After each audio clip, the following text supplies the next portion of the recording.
Shalom, shalom, mesdames et messieurs, bonsoir, bienvenue sur votre programme d'édification et d'épanouissement chrétien. Univers chrétien s'invite chez vous. Mesdames et messieurs, merci de nous accepter dès à présent dans vos différentes demeures sur vos smartphones. Vous savez que vous pouvez également suivre Univers chrétien via notre chaîne YouTube. Je vous invite dès l'entame déjà à vous abonner à notre chaîne YouTube. Vous tapez tout simplement Univers chrétien SM et puis vous suivrez désormais. Vous ne raterez rien de ce programme sur les antennes de E-Télé et sur les canaux digitaux Univers chrétien. C'est ce cadre qui vous permet de mieux connaître le Seigneur Jésus-Christ, de renforcer votre marche avec le Seigneur Jésus-Christ que nous proclamons suprême sur cette émission. Bien évidemment, vous avez vos différentes rubriques, le verset de la semaine, le clip gospel de la semaine, sans oublier mon témoignage. Aujourd'hui, vous aurez droit à une histoire qui sera racontée, vécue bien évidemment d'une de nos sœurs qui s'impatiente déjà. Vous aurez droit à top dédicace. Des cartes de dédicaces qui sont mises à votre disposition pour penser à vos bien-aimés. Et donc, nous aurons droit à tout ceci à travers cette émission, ce numéro de ce 21 février 2021. Vous le savez, je voudrais bien partager avec vous avant de rentrer dans le vif de ce qui nous rassemble, chers amis téléspectateurs. Je voudrais partager avec vous cette histoire qui se retrouve dans le livre de Jean, le chapitre 11. Cela témoigne de l'amitié que Jésus avait pour Lazare. Lazare, puisque c'est de lui qu'il s'agit. Lazare était malade, puisque la Bible nous l'a confié. Lazare était bien malade et Jésus était au courant. Et donc c'est après la mort de Lazare que Jésus et ses disciples se sont rendus justement dans cette ville-là de Béthanie pour pouvoir voir son ami qui est décédé, puisque la Bible témoigne de ce que Lazare était l'ami de Jésus. Non seulement il était ami de Jésus, mais Jésus était également ami avec ses sœurs, Marie et Marthe. Mais ce qui s'est passé, cela montre la grandeur du Seigneur. Lui qui dit qu'il est la vérité, le chemin et la vie. Lui qui dit qu'il est la vie et la résurrection. Et donc avec Lazare, le Seigneur Jésus-Christ a montré que justement Dieu se révèle à travers les situations de la vie. Et donc vous traversez peut-être des moments difficiles. Vous avez des dettes, vous avez un certain nombre de situations qui vous rendent malheureuse. Attendez, il y a une personne qui est toujours disponible à pouvoir justement vous aider à sortir de cette situation. Et c'est le Seigneur Jésus-Christ. Donnez-vous simplement à lui et il s'occupera de vos problèmes. Puisque vos problèmes, ce ne sont rien devant lui. C'est celui qui s'occupe des cas impossibles, tout simplement. Donc, je vous lance cet appel encore aujourd'hui, chers amis téléspectateurs, bien évidemment, sur cette tribune de Univers chrétien.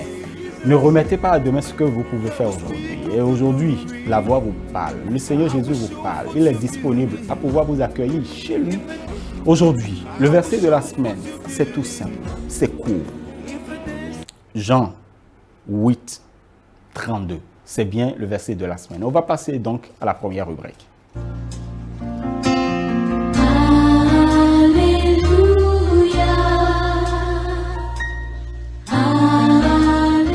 Et je vous le disais avec la réalisation, vous lisez déjà sur vos écrans notre verset de la semaine, Jean 8, 32. Vous connaîtrez la vérité et la vérité vous affranchira. Vous savez que l'homme a toujours, ou l'homme rêve toujours de liberté.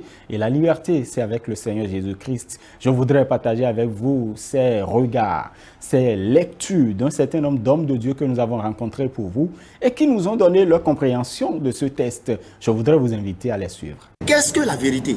La vérité, c'est Jésus-Christ. Et qui est Jésus-Christ? Jésus-Christ est la parole. Et Jésus-Christ est la parole et il nous invite à lire cette parole et à demeurer dans cette parole. Et c'est cette parole qui est la vérité parce que Jésus-Christ dit « Je suis la vie, le chemin et la vérité ».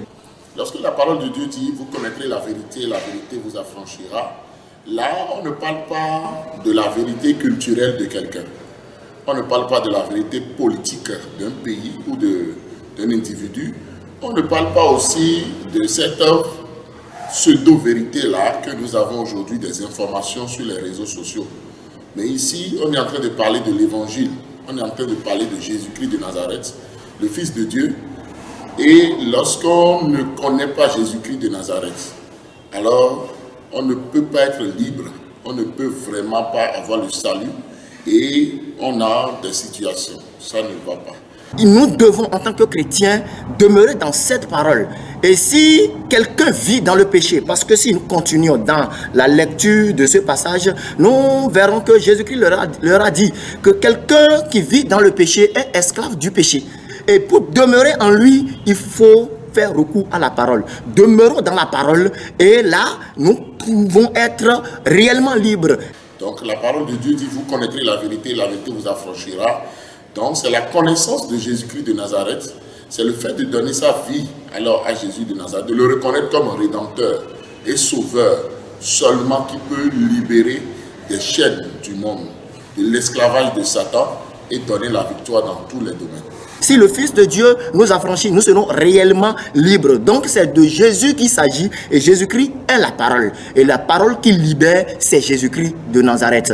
Donc en somme, mes frères et sœurs, je nous invite à vivre selon la parole. Et pour vivre selon la parole, il faut la méditer nuit et jour. Et il faut demeurer dans cette parole et nous verrons que nous serons réellement libres.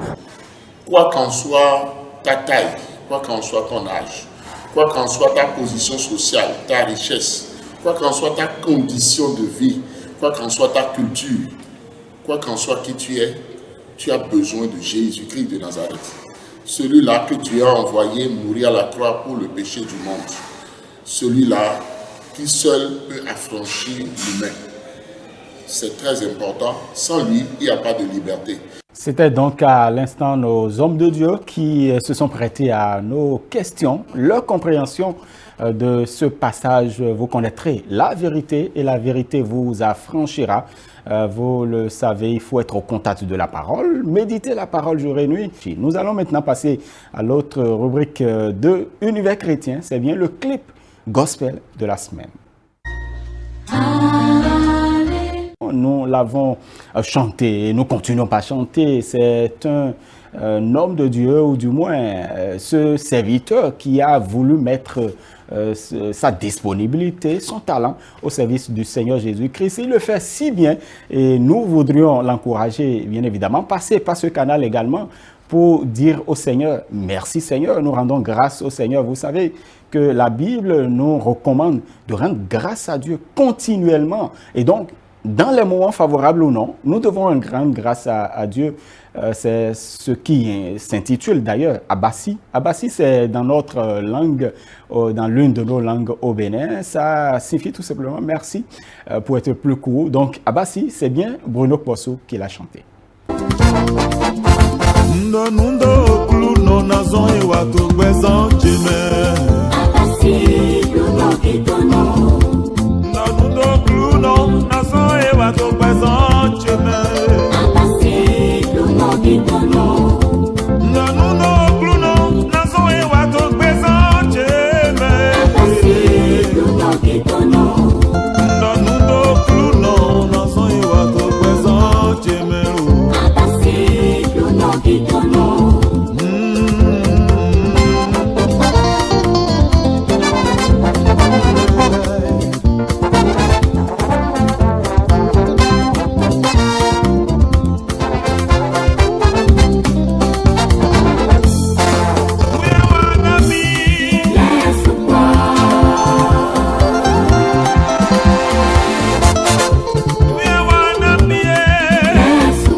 À Bassi du chantre de l'Éternel, Bruno Posso, à l'instant. Et justement, il y a certains de nos téléspectateurs qui voudraient souhaiter ou dédicacer ce clip-là à certains de leurs frères et sœurs. Et je voudrais déjà passer cette dédicace du pasteur Dieudonné Degbougwaoun qui pense à son épouse et à ses enfants. Et il dédie d'ailleurs ce clip de la semaine à Frida Moniquez, qui est son épouse, et à ses enfants, Glorieuse Ben Israël.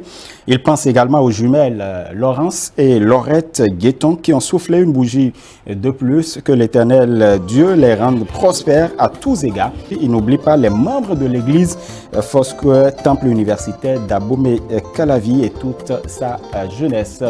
Donc le pasteur Dieudonné Degbougwaoun a signé cette dédicace. La deuxième dédicace, c'est bien celle de Christelle Agbangla. Christelle Agbangla qui a une pensée spéciale pour sa chère maman Augustine Kokode. Elle n'oublie pas également sa fille Faith et son cher et tendre époux. Voilà, vous avez des dédicaces à faire, vous pouvez le faire. Il suffit juste de nous appeler et vous laissez votre test et puis quelques renseignements. Nous allons pouvoir passer vos dédicaces sur votre émission Univers chrétien. On va revenir sur quelques dédicaces dans un court instant. Mais avant, nous allons installer notre invité aujourd'hui. Notre invité, c'est bien Nasrine Bissiriou qui voudrait témoigner de ce que Dieu a fait pour elle. Je voudrais laisser le soin donc à la régie de nous installer dans cette rubrique.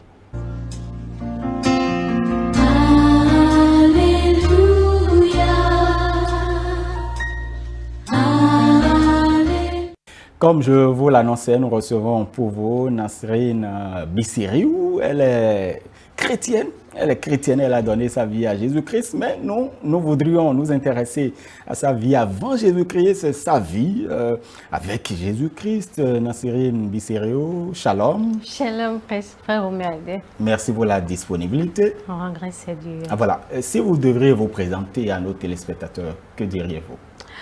Je dirais que je suis la sœur Nasrine Bissiriou, épouse d'Eboué. Je suis mariée, mère de 2 garçons. Je suis chantre de l'Éternel. Voilà. Pourquoi avoir choisi d'abord de passer sur notre émission pour témoigner de la vie de Jésus? Pourquoi? Comme l'a dit le roi David, il dit « Mon âme bénit l'Éternel et n'oublie aucun de ses bienfaits. » Je bénis le nom du Seigneur pour ce qu'il a fait et j'aimerais témoigner pour que ceux qui ne connaissent pas Christ savent que Christ est le meilleur choix que l'on puisse faire pour hériter de la vie éternelle. Quelle vie vous aviez avant de rencontrer le Seigneur? Avant que je ne rencontre Christ, il faut dire que je ne connaissais pas celui qu'on appelait Christ. Je ne connaissais rien, j'étais seulement dans le monde. Bon, j'étais guidée par les parents. Je n'avais pas une conviction de ce que c'est que le monde même. Je vivais comme ceux qui ne connaissaient pas Dieu. Mais quand j'ai rencontré Christ, il y a eu un changement radical au niveau de ma vie. Et on pourrait se poser la question de savoir, sœur Nasrine, comment vous avez rencontré le Seigneur? Waouh! Vous savez, j'ai du plaisir à raconter cette histoire parce que c'est tout comme si c'est juste hier parce que j'ai vécu l'histoire. Je dirais que il faut d'abord dire que j'ai grandi dans une église, mais pas une église évangélique. Non, pas une église évangélique, peut-être le nom. Mais le jour où Christ devait me rencontrer, le jour où Christ m'a rencontré, la Bible déclare que Dieu fait grâce à qui il veut. Et nul ne vient au Père si le Père même ne l'attire. Alléluia. Donc c'était un soir, un vendredi soir, après le dîner, et ma grande sœur et moi, ma maman, je suis jumelle, 2 filles. Donc on était... Nous passons donc par le canal pour saluer toutes les jumelles et tous les jumeaux aussi. Voilà. Donc on était au dehors en train de prendre de l'air lorsque ma grande sœur a commencé par crier, elle a commencé par gémir. On a dit mais qu'est-ce qui ne va pas? Elle a dit quels sont les maux de ventre. Alors que quand on était de l'autre côté, elle sentait déjà les maux de ventre. On a fait les rituels qu'il fallait, mais de toute façon ça n'a pas... Ça s'est juste un peu calmé. Voilà, donc ça a repris Alors qu'avant ça, ma maman a une copine qui est évangélique. Et souvent, la dame venait nous parler de Jésus-Christ, mais on se disait que c'est le même Dieu, donc il n'y avait pas à faire de la suivre. Donc, quand le truc a commencé, j'ai proposé à maman, si on appelait l'autre dame pour quand même expérimenter son Dieu, pour voir ce que ça va donner. Parce que ma grand-sœur a déjà tellement souffert, on a tellement dépensé que ça n'a rien donné de spécial, je dirais. En fait, quand vous parlez de maux de ventre, il arrive dans la vie qu'on ait des maux de ventre. Est-ce que ça, c'est spécifique, c'est particulier? C'est particulier parce que ça a pris des mois, ça a fait même des années, je dirais. Aucun médicament n'a pu calmer ces maux de ventre. Si ce n'est pas les rituels de l'autre côté qui ont... Donc, voilà. Quand ça a repris, c'est là que j'ai proposé à un moment d'appeler la dame. Et Dieu merci, Dieu a tout disposé en ce moment-là. La dame est venue. En ce moment, en un clin d'œil, ma grande soeur ne pouvait plus se redresser parce que les douleurs étaient tellement atroces qu'elle est restée courbée. Donc, vous voyez, les mamans, quand c'est comme ça, elles paniquent. Tout à fait, voilà. Donc, le temps d'aller chercher le pasteur, malheureusement, ce n'était pas un jour de culte, ce n'était pas un jour de permanence du pasteur. Donc, on est allé à l'église, encore plus que l'église était encore fermée et la clé, celle qui gardait la clé de l'église n'était même pas là. N'était pas là. Donc, on a attendu. Donc, ma maman est allée chercher la dame qui gardait la clé. Et en ce moment, moi, j'étais allongée. J'ai allongé ma grande sœur au portail là. Donc, moi, j'étais ignorante. De toute façon, je savais que, c'est Dieu qui a donné. Si Dieu veut, il peut encore reprendre parce que nous, on n'a aucune force. Moi, je disais ça. Donc, tellement la douleur était atroce que je ressentais la douleur à sa place. Je sentais tellement la douleur. Je me dis, mais est-ce que elle pourrait guérir? Parce que je pensais encore. En fait, pour vous, il n'y avait plus d'espoir. Il n'y avait plus d'espoir.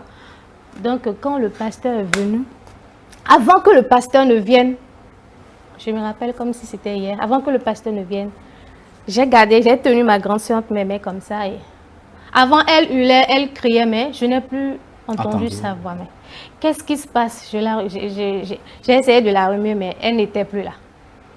Mais les yeux étaient ouverts comme ça. Mais elle n'était plus là, ses mains étaient comme ceci. J'ai essayé de redresser, mais non, c'était Dieu. J'ai commencé. Elle s'est évanouie. Je ne dis même pas qu'elle s'est évanouie. Elle s'est éteinte carrément.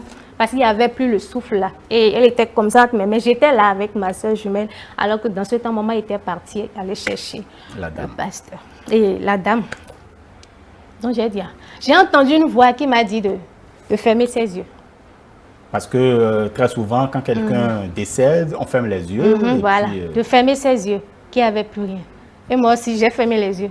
J'ai fermé ses yeux. Je me suis dit, il y a plus. Donc, maman venait, elle voyait la scène. Quand elle est venue, elle a pris de mes mains, elle a vu qu'elle n'était plus là. Elle a commencé par crier.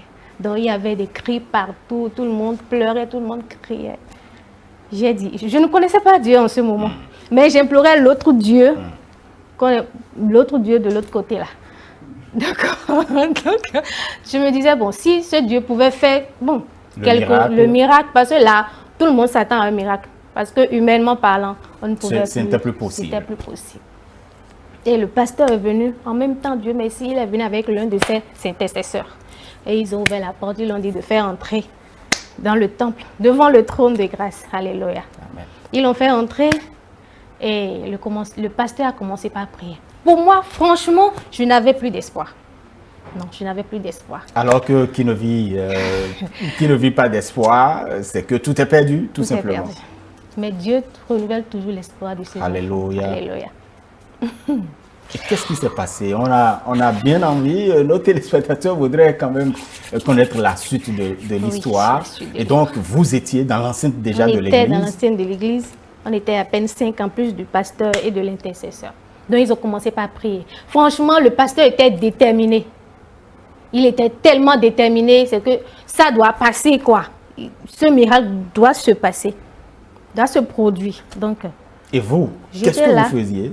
Ensuite, j'étais à côté de ma soeur.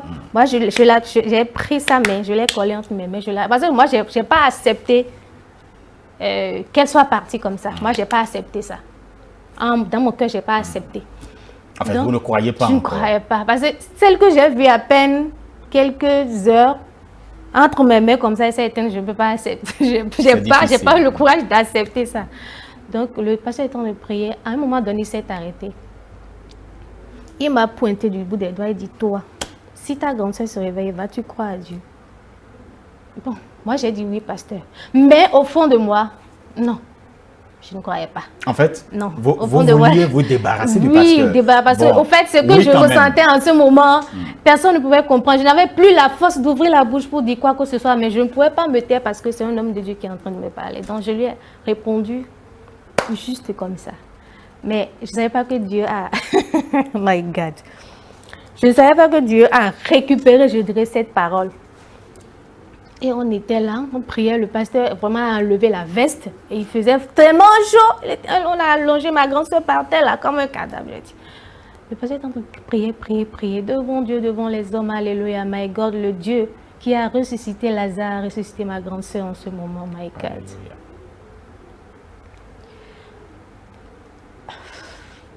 Et qu'est-ce qui s'est passé ensuite? Je sais que l'émotion est toujours là, c'est vif. On a bien envie de savoir justement ce qui s'est passé par la suite, Sœur Nansarine. Dieu merci.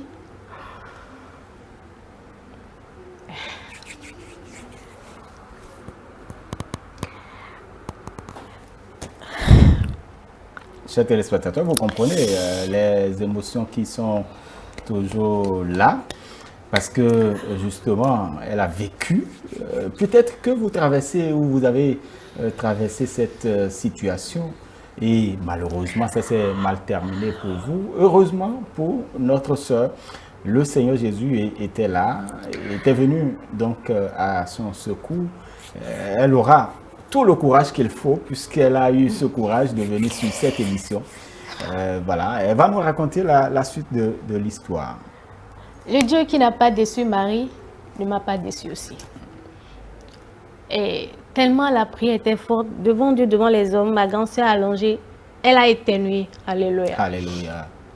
Elle a éternué 3 fois de suite. Elle m'a dit, donnez-moi de l'eau. Alléluia. Alléluia. Et quand elle s'est levée, j'ai dit, mais... Parce que moi, je ne m'attendais pas à ce miracle. Quand elle s'est levée, vraiment, je me suis mise à genoux, j'ai crié gloire à Dieu. C'est là où j'ai compris le sens de gloire à Dieu. Gloire à Dieu, nous devons donner gloire à Dieu dans toutes les circonstances de notre vie. Parce que le Seigneur peut nous surprendre à tout moment. Le Seigneur surprend. Il étonne, il épate, il fait des choses étonnantes, il fait des choses inimaginables. Alléluia. Et quand ma grande soeur s'est levée, le pasteur l'a fait. Et j'ai regardé le pasteur, je me suis rappelé de la question qu'il m'a posée tout à l'heure. J'ai dit, pasteur, je donne ma vie à Dieu. C'est en ce moment que je me suis agenouillée avec toute la famille et j'ai confessé Christ.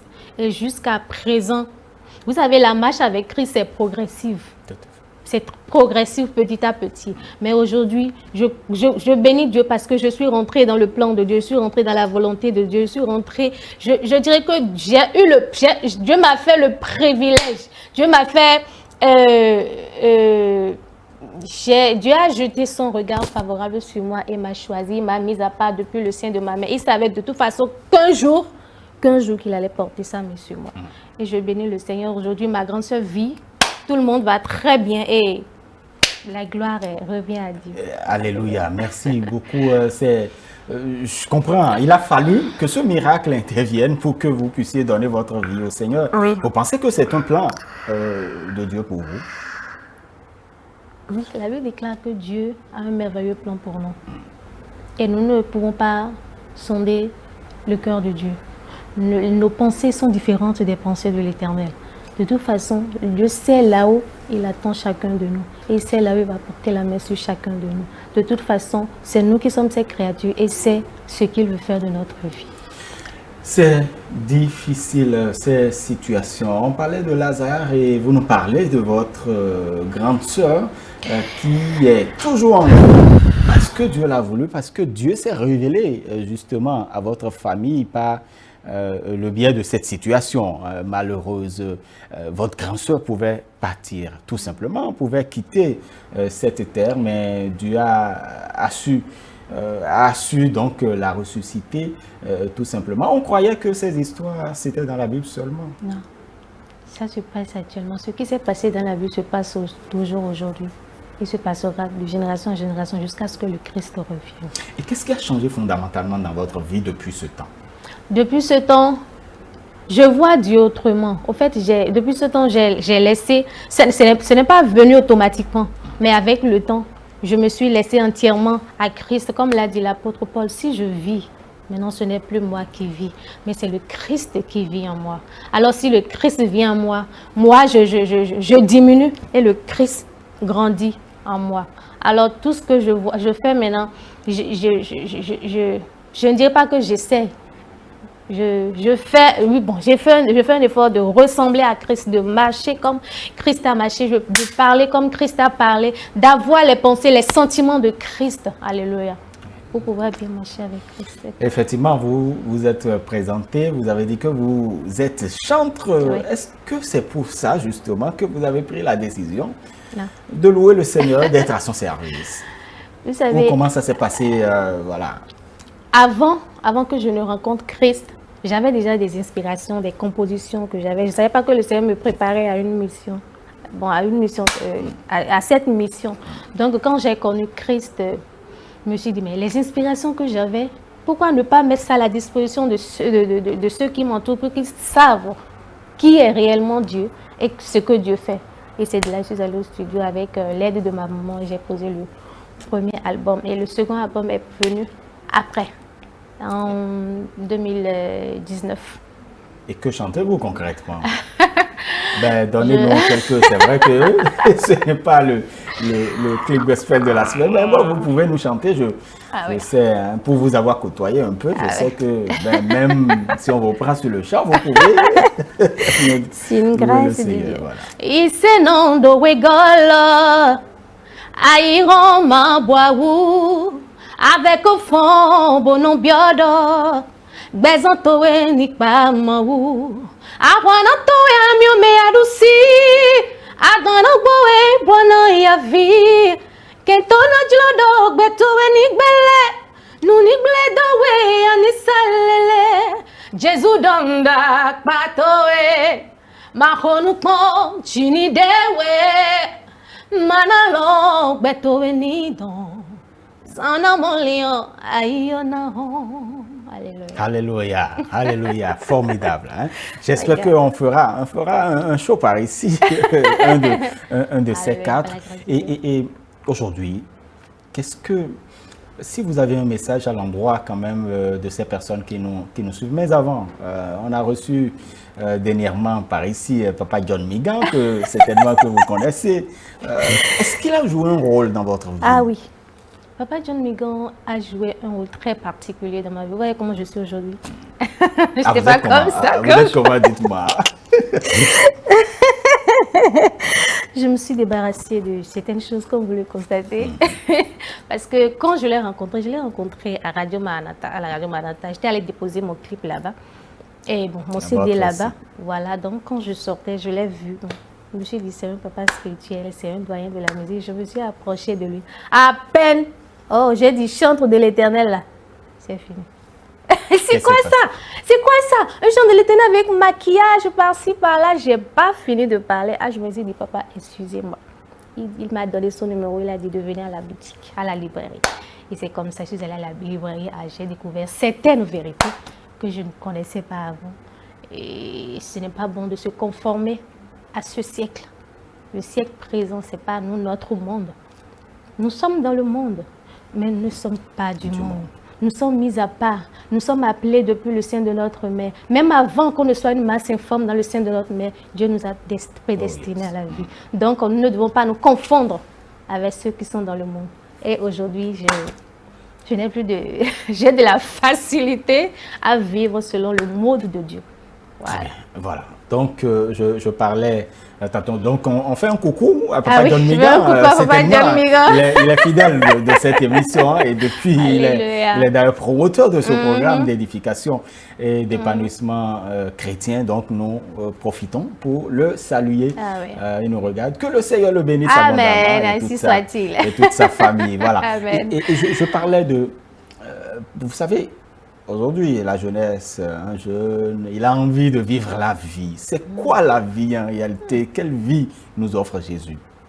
Jésus nous offre la vie éternelle. La Bible déclare que Christ n'est pas venu pour abolir la loi, mais pour l'accomplir. Alléluia. Alors si nous vivons la vie de Christ, nous savons que nous vivons sur cette terre et après cette vie qui est sur cette terre, il y a une autre vie éternelle qui nous attend. Alléluia. Alors si nous devons goûter à cette vie éternelle, c'est ici que nous devons la préparer. Il dit, le chemin qui mène vers l'enfer est tellement large, mais le chemin qui mène vers Dieu est tellement étroit. Alors pour pouvoir passer par là, il faut recevoir Christ. Il faut vivre selon le mode de Christ. Alléluia. Alors nous ne devons pas nous conformer à ceci. Ce n'est pas parce que l'autre fait que je fais.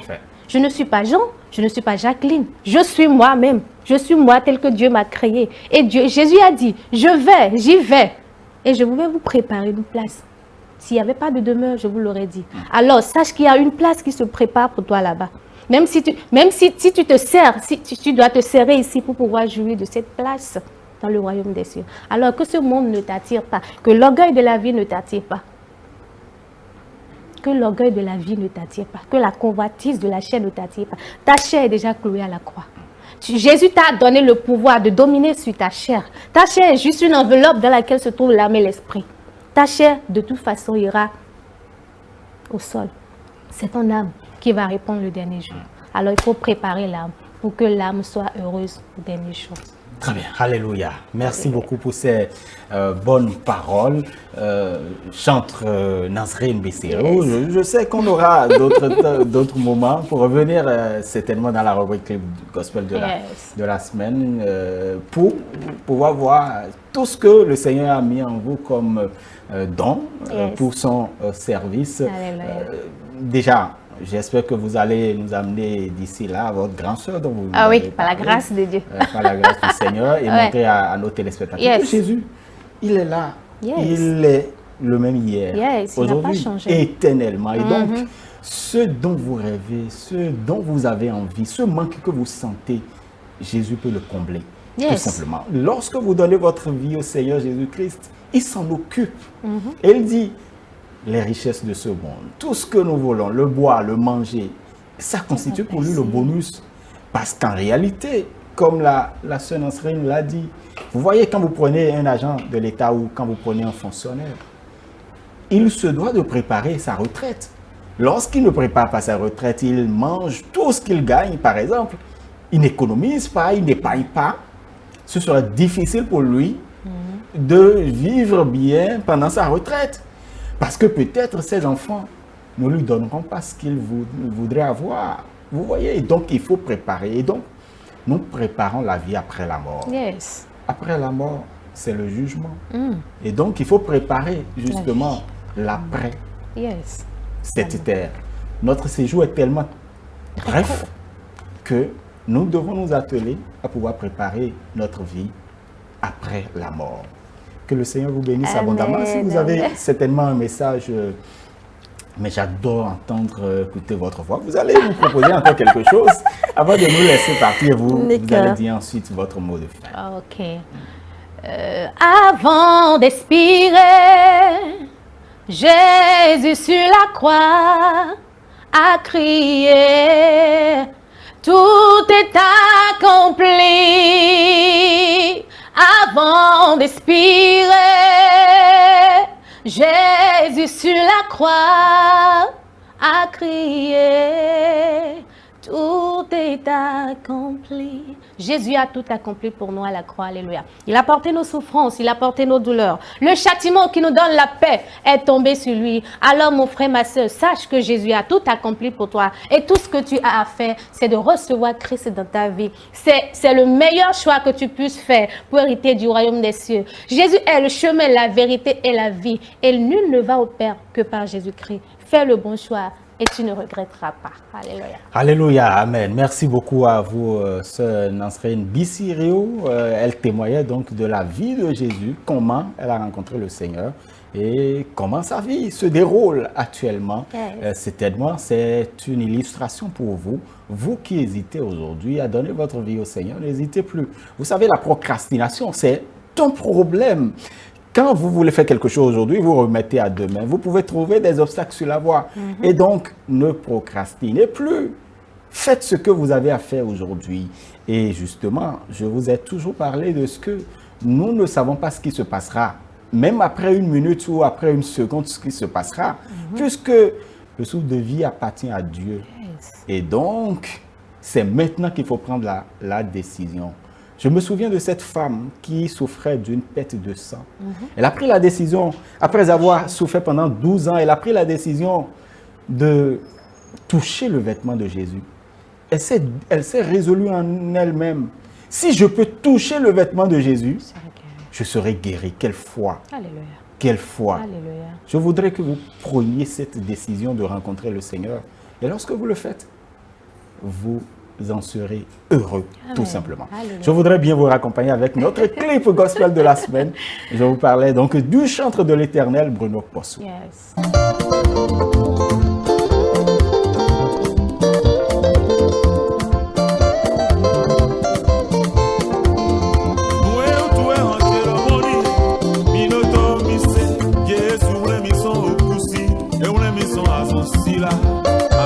Amen.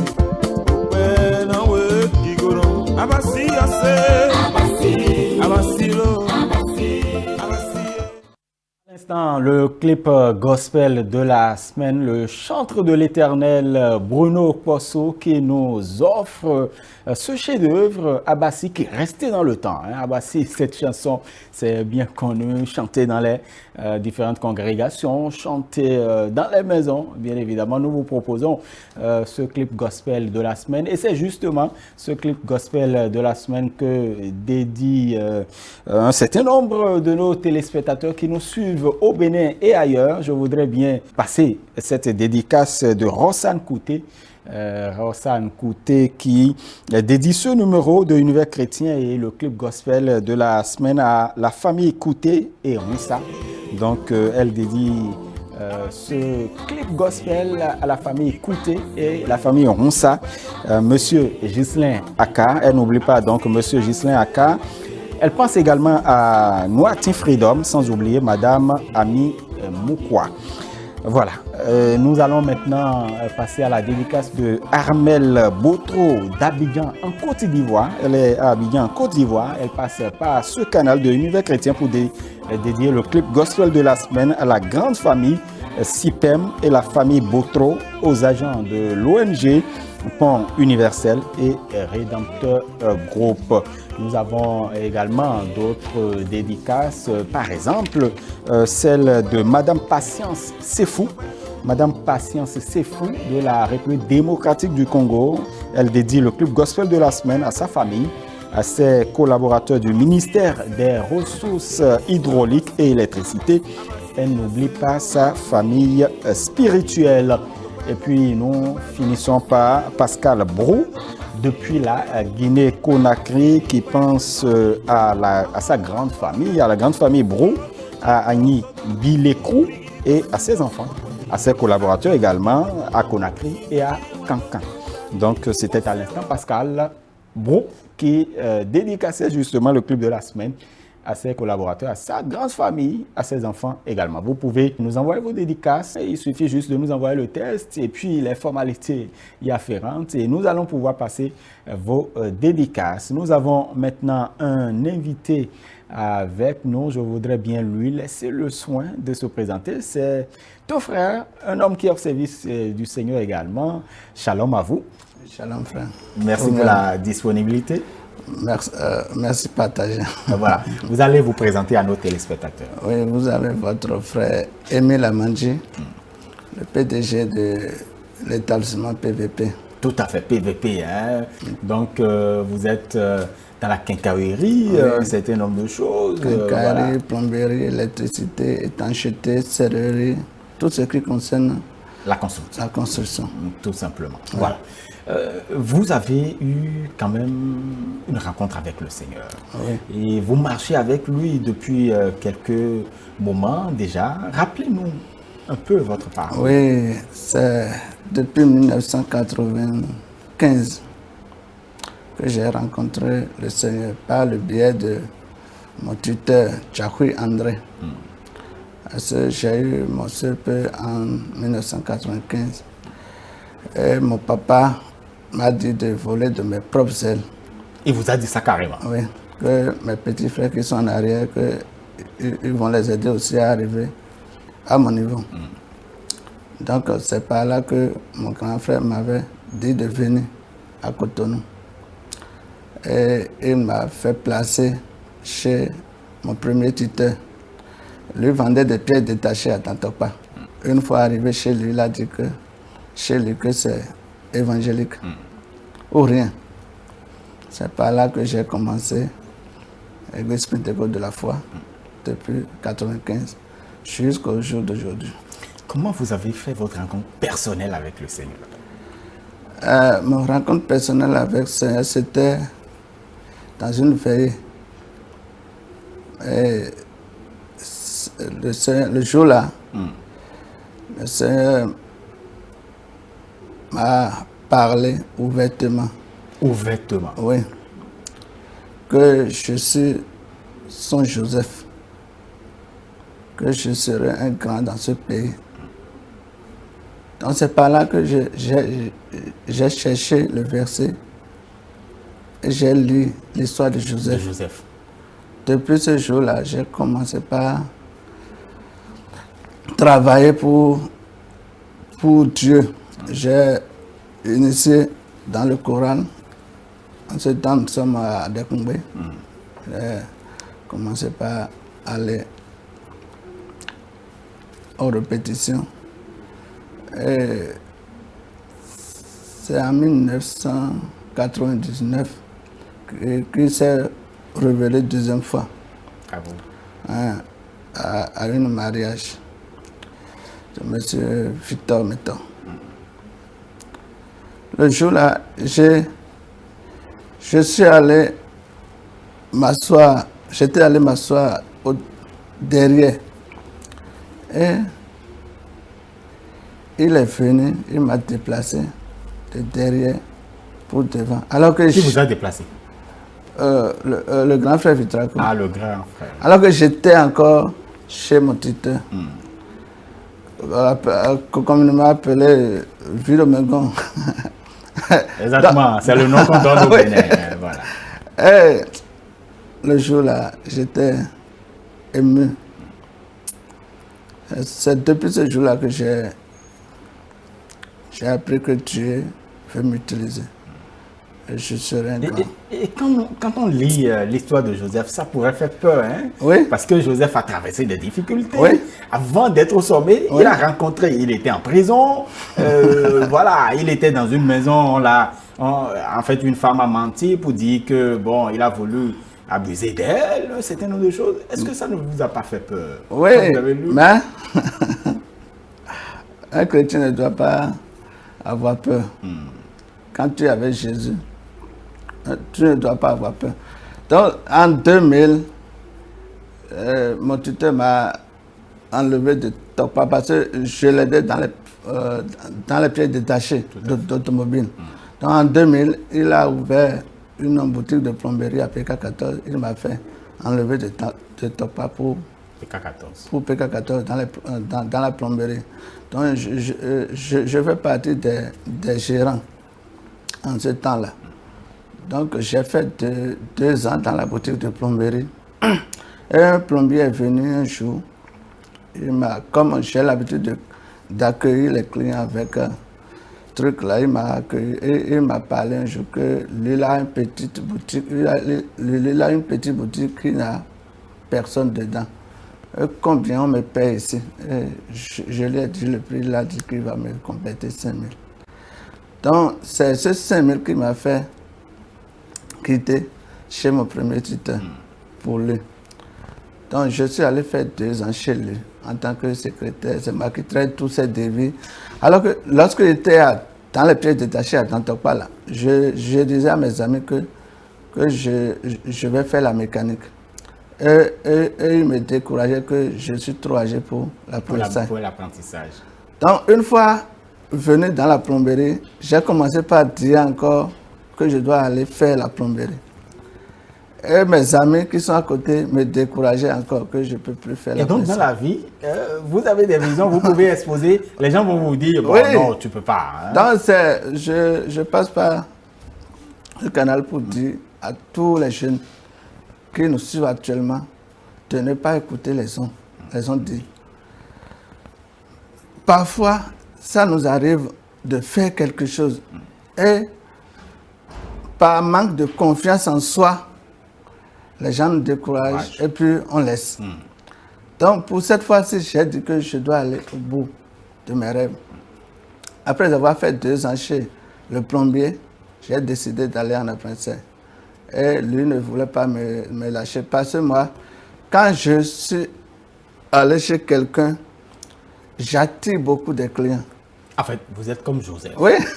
Exactement. Parce que Joseph, il y a de la bonne, de bonnes ondes. Oui. Hein, autour de Joseph. Même, Dieu agissait au travers de lui. Oui. Même chez mon premier tuteur, avant de quitter, lui ne voulait pas. Il est venu jusqu'à la maison pour me dire qu'est-ce qu'il m'a fait. J'ai dit non, qu'il ne m'a rien fait. Donc, avant de quitter chez le plombier aussi, lui aussi ne voulait pas. Donc, j'ai passé par ces sous-patrons de parler à lui que je dois aller en apprentissage. Il m'a même dit que pour faire la plomberie, que lui est prêt pour m'apprendre et me payer encore la moitié de mon salaire. J'ai dit non. Comme je suis déjà trop utile à lui, qu'il ne doit pas m'apprendre comment moi je veux. Donc, c'est ça. Tu as fait tout possible pour qu'un jour, je m'apprêtais pour aller au choral et il y a un coiffeur en face de notre boutique. Je suis en train de me coiffer. Chez le coiffeur, il est venu. Commence par m'insulter pourquoi j'ai laissé sa boutique pour aller se coiffer. Pourquoi je ne peux pas attendre fermer la boutique d'abord avant de me faire coiffer. J'ai dit non, que je vais aller au choral, c'est pourquoi j'ai mis un des apprentis de coiffeur devant la boutique. Il a dit non, je ne veux pas lui laisser sa boutique. Il commence pas à me gronder. Le jour-là, vraiment. C'était pas facile. C'était pas facile. Donc, lorsque j'ai fini de me coiffer, je suis allé. Il a dit de lui faire le point et lui donner sa clé. Et donc, c'est là qu'il vous a libéré. Oui. Et en réalité, c'était une porte ouverte pour vous d'aller en apprentissage. Donc, c'était un samedi. Donc, j'ai fini de faire le point. Je lui ai dit que je vais lui ranger les trucs. Il a dit de faire ce que je veux. Donc, j'ai arrangé les effets dedans. J'ai fermé la boutique. Il a pris sa clé. Alors que normalement, c'est moi qui gardais les clés. Il a pris les parties. Moi aussi, j'ai pris ma moto. Je suis parti à la maison. Donc, lundi, il est en train de m'observer que je dois venir le supplier. Donc, c'est par là que j'ai commencé l'apprentissage. Il est venu à la maison, qu'il va me compléter encore 5 000. J'ai dit non. Et donc, c'est là que vous avez commencé l'apprentissage. C'est là que j'ai commencé l'apprentissage. De la plomberie. Oui. Et aujourd'hui, vous êtes dans la plomberie. J'ai fait 4 ans. Même en apprentissage, ce n'est pas facile, hein, parce que j'avais un Nokia 3310, mais sous-patrons m'ont dit que je ne peux pas faire l'apprentissage avec un portable haut de gamme. Parce qu'en ce temps-là, 3310, c'était quand même... En 2003-2004, je ne peux pas garder ce portable haut de gamme pour faire l'apprentissage, que je dois garer à la maison. Donc, je suis obligé de garer le portable. C'est pas facile. J'ai rencontré beaucoup de difficultés. Mais comme c'est moi-même qui a décidé d'aller en apprentissage, je ne peux plus faire demi-tour. Donc, je suis allé jusqu'au bout par l'aide du Seigneur. Et en 2007, j'ai eu mon diplôme. Et en 2009, j'ai ouvert une petite boutique. à la descente du Togba, les gens m'ont critiqué que tout le monde est en train d'ouvrir la plomberie. Et Émile aussi est allé ouvrir, d'aller voir que j'ai installé des trucs de 100 francs dans des casiers.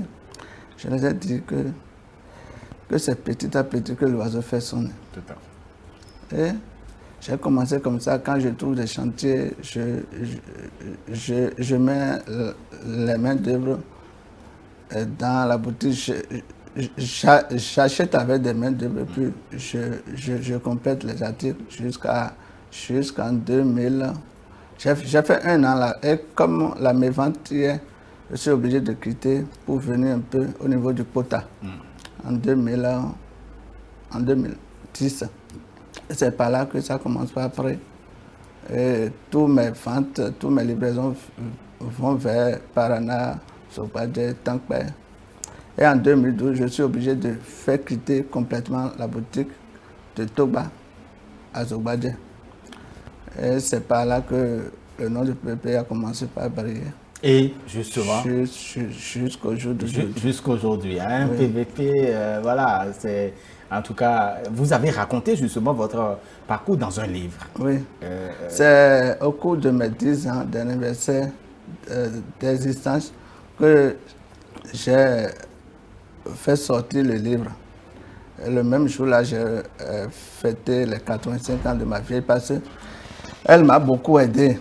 Et donc, l'histoire de Joseph, est-ce que vous vous rappelez toujours de cette histoire aujourd'hui? Oui. Est-ce que ça se concrétise? Ça se concrétise parce que partout je vais là, c'est que même quand je suis allé acheter chez mes fournisseurs, quand je rentre, à 5 minutes, les clients me suivent comme des mouches.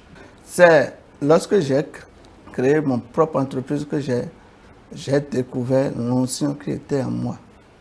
L'onction de Dieu. Oui. Et donc, quand la main du Seigneur est quelque part, c'est pour cela que j'ai donné le nom à mon livre de zéro à héros. Ma foi en Christ, mon expérience dans la réussite. Parce que j'ai commencé de zéro à héros. Et quand je dis aux gens, quand les gens demandent mon secret, aujourd'hui, quand je les ai dit que c'est Jésus, dit non. Que nous les chrétiens, nous avons quelque chose en bas là. Et parfois on dit Jésus. Et je les ai dit d'aller lire 1 Jean 4, verset 4. ça dit quoi? C'est l'Esprit Saint qui est en nous qui fait des grandes choses. Très bien. Amen. Merci beaucoup. Je sais qu'on aura encore d'autres occasions pour pouvoir quand même vous recevoir, parler amplement également de votre ouvrage. Déjà, votre mot de fin. Je tiens à vous remercier sincèrement pour cet entretien et je dis aux jeunes aujourd'hui de laisser l'égoïsme à part. Il y a beaucoup de jeunes aujourd'hui qui ont des diplômes et le fait de commencer petitement, ils veulent s'agrandir de jour au lendemain. Merci. De ne pas se décourager. Voilà. Avec Jésus, nous faisons des espoirs. Très bien. Et vous faites déjà des espoirs. Merci beaucoup. Merci à vous. C'est intéressant. Merci. Mesdames et messieurs, on n'a pas vu le temps passer. De toute façon, on y reviendra plus amplement sur des témoignages des frères qui ont donné leur vie à Jésus et qui ont vu des changements dans leur vie. Vous avez envie également de passer sur Univers Chrétien. Vous pouvez donc nous contacter via le numéro qui défile au bas de votre écran. Vous n'oubliez pas de vous abonner à notre chaîne YouTube, tout simplement Univers Chrétien SM, Univers Chrétien SM, et vous ne raterez rien de votre programme d'édification et d'épanouissement chrétien. Shalom, shalom. On va se retrouver dimanche prochain avec le même plaisir.